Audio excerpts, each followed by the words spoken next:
If you're curious about which anime I'm currently watching, the ones I actually wait for every single week, and whether you're watching the same ones too, then this video is for you. Now, this isn't a full review, it's just my honest opinion on why these anime are still on my watch list. I'll also show you where I watch them so you'll see all the details right on the screen. But fair warning, some anime fans might not be too happy with this list. So without wasting any more time, let's jump right in. Number 5. Gachiakuta.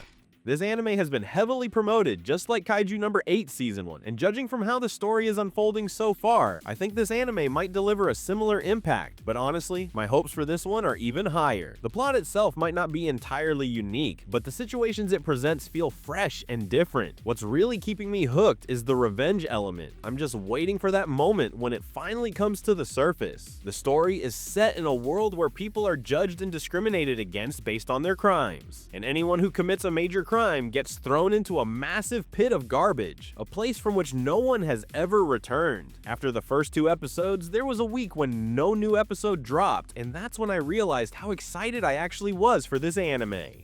The world building so far is fantastic, and that's what really pulled me in. The only thing I'm still not fully convinced about are the powers shown, but I believe that will get clearer as the series moves forward, especially since it's set to have a total of 24 episodes. Are you watching this anime? If not, you should definitely check it out. I have some pretty high hopes for it. Number 4. Kaiju number 8 Season 2. After an explosive first season, Kaiju number 8 is finally back with Season 2. And honestly, I don't know why, but I've been looking forward to this way more than Dandadan. Maybe it's just me, but Dandadan feels a little overrated now because of all the hype.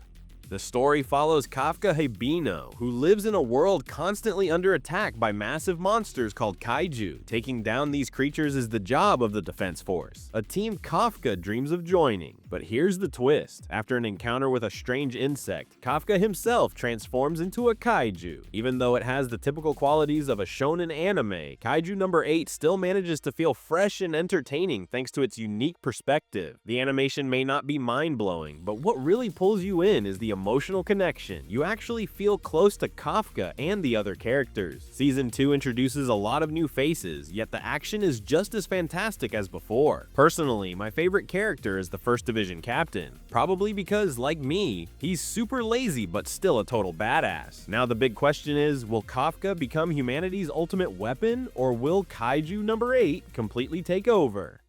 Number 3.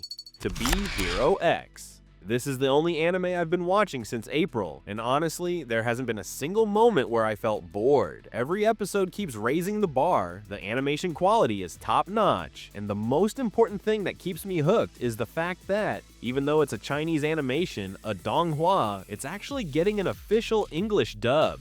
To Be Hero X is set in a world where anyone can gain powers, as long as the public believes in them. At first, I thought there would be one clear main character, but even after 18 episodes, there really isn't one. Instead, it tells the interconnected stories of multiple characters in the same world, and that's what makes it so engaging. I mean, there was one episode that genuinely made me emotional, and when the truth behind it was revealed, I was completely shocked. Season 1 is set to have 24 episodes, but so far we've only gotten a tiny glimpse of this one guy's power, and even that was shown without really revealing anything. And I have to mention the opening song, it's easily become one of my favorites. After hearing it once, I'm sure you won't be skipping it in the next episodes either, so if you haven't checked out this anime yet, I highly recommend you start watching right away.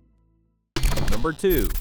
The fragrant flower blooms with dignity. There's this one anime I secretly wait for every single week, and I always save it for last because it's just that wholesome and heartwarming. Honestly, I couldn't ignore it even if I tried. Funny thing is, this anime wasn't even on my watch list at first. One random day I saw the name, decided to give one episode a try, and I was completely hooked. The story follows a boy who's often misunderstood as a delinquent. He studies at an all-boys school, which happens to be right next to an all-girls school. One day, while working at his family's cake shop, he spots a girl enjoying a slice of cake, and just like that, he falls for her. Now tell me, who wouldn't want to watch an anime like this? Just because they can imagine themselves in his shoes? Well, not me. I'm watching it purely for the sweet, genuine relationship between these two. In today's anime world, almost everything is being pushed into 18+ territory, but here comes a show that truly reminds you what love actually means. And honestly, what could be better than that? My only hope is that it doesn't fall into the typical romance anime formula, where every little situation is exaggerated just to force a romantic moment. So far, everything has felt so natural and real that you actually start to connect with the characters. So here's my request. If you're just looking for some random, generic romance anime, this one isn't for you. But if you want to experience a pure, heartfelt story, this is definitely worth your time. Number 1. Takopi's Original Sin.